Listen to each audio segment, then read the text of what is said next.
Fala pessoal, tudo bom? Mais uma vez aqui, mais uma etapa, mais um dia. Hoje só para finalizar aí mais um ciclo. Beleza? Tamo junto. Deus no controle. Can't be moved.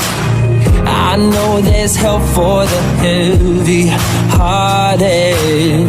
The weak will find their strength renewed. You just gotta have faith. You just gotta have faith. Nossa, tô até me sentindo especial. Como é que eu tô? Ó. Aqui é a galera aqui é isso. Ó, pode filmar, né?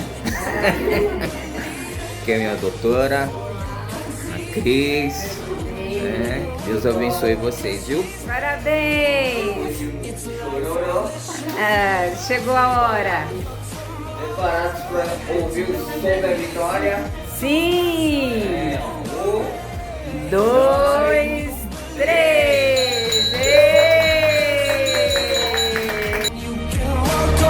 Cause he's making a way. Just gotta have some faith. You gotta have some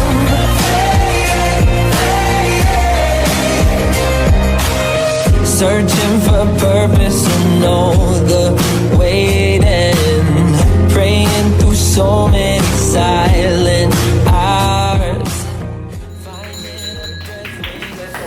Mas para todos que estão nessa batalha, né? Com certeza. Obrigado, quero agradecer ao hospital, a todo o pessoal que apoiou, que esteve junto, a doutora Lívia desde o começo também, a Cris, né? E todo esse período de estadia que eu passei aqui, foram 30 dias aqui, e depois mais 40 dias lá em casa, em isolamento. Mas graças a Deus agora estou aí. Né? Parabéns! Muito obrigado. Hein? Aí, ó!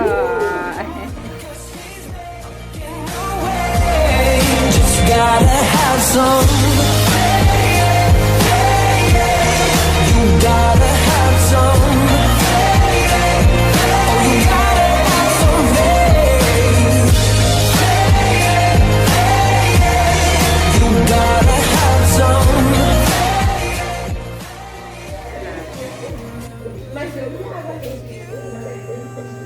Então aqui o primeiro pedaço. Tchan.